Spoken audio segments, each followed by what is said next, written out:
Continuing with the tags from the last video, I'm just going to cover this larger tag in pattern paper and trim it out with my craft knife. And pay attention here because things are going to get funny. I ran out of adhesive, so I had to change the tape in my ATG. And you can actually see how easy it is to change the adhesive in this gun.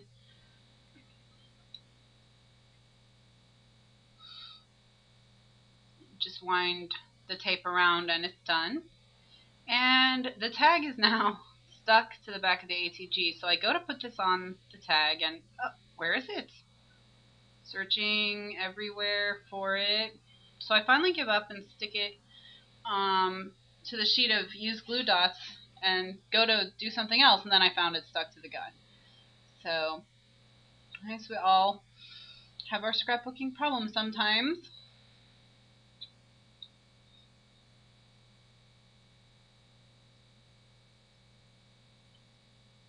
So continuing to work on this tag.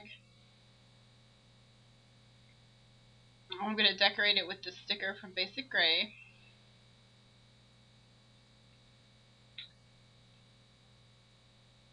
And I thought I would take a minute to go over what I've done so far just because there were some things that needed to dry. So here's a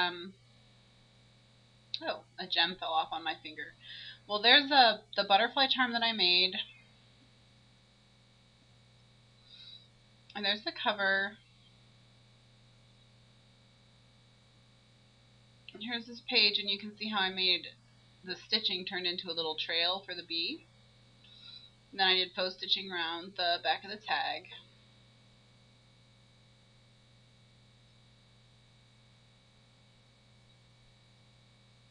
And there's the swirls,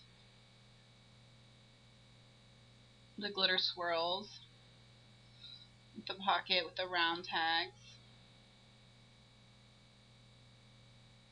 And then here's the tags that I just worked on.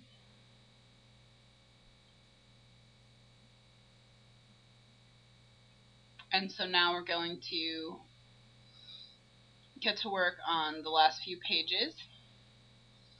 These pages I'm covering in this paper again from the Basic Gray Urban Prairie collection.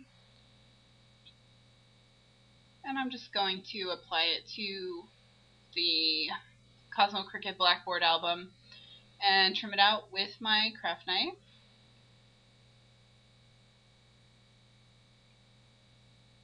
And I'm getting one of my makeup sponges because I'm going to use a distress ink. And it was bigger than I needed, so I cut it in half and returned it to my jar. I keep a jar of makeup sponges on my desk to help me apply ink. They're very inexpensive. And they work just fine. So I used distress ink because I actually wanted to emboss the edge, and distress ink stays wet a while, and so it's good for embossing.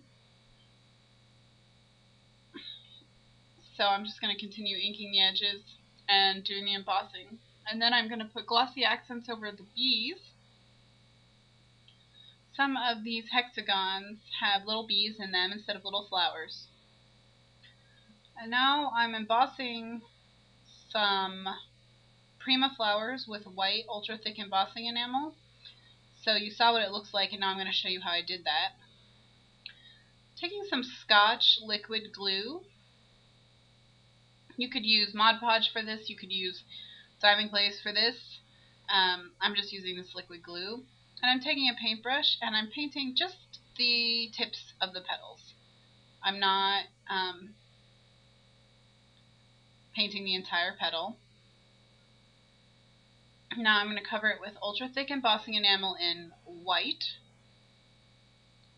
And you could use regular embossing powder. I wanted a messy, splattered look, almost like these flowers had gotten paint on them.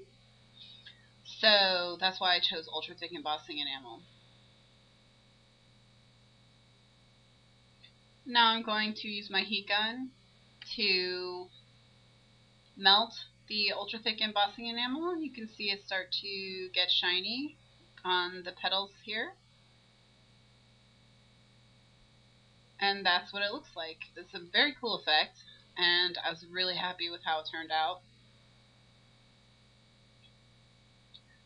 So I'm taking a huge crystal brad, which I got from Michael's, and I've put it through the 2 flowers, and now I'm rubbing the backs of the flowers in what's left of the glue that I used to paint the petals. And I'm going to stick them down to this page with that glue. And then after I had held it down until it dried, I realized I wanted to ink the edges. So here I'm just lifting up the petals so I could ink the edges in black. That's Black Soot from Ranger. So that's the whole effect right there. I loved how it turned out. It's really beautiful. And I'll probably do it again.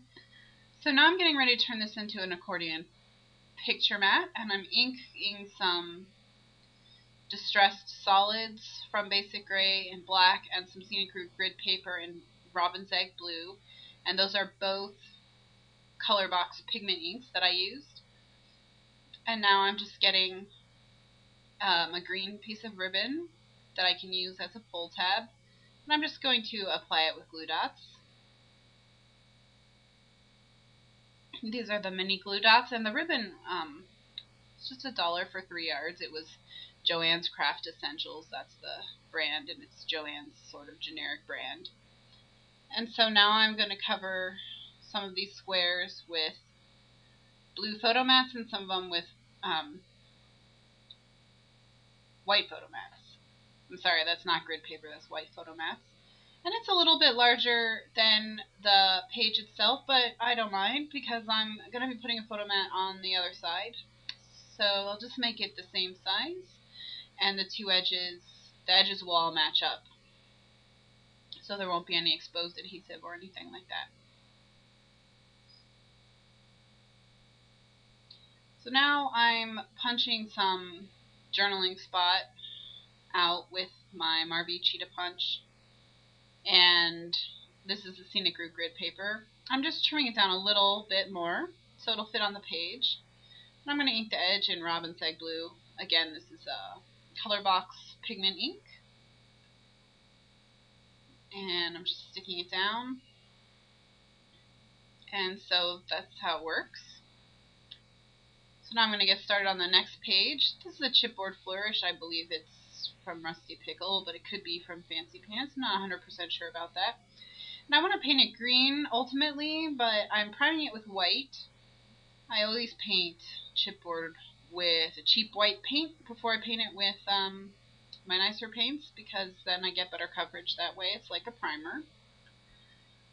And then I decided I actually wanted to have a crackle finish, so instead of painting it with the green straight away, I'm painting it with Distress Crackle paint in old paper. And I'm going to then rub the green over the Distress Crackle paint once it's dry, which will make it look like Shabby Shutters, almost, that color. And I only have one color of crackle paint because I can change its color with my other paints.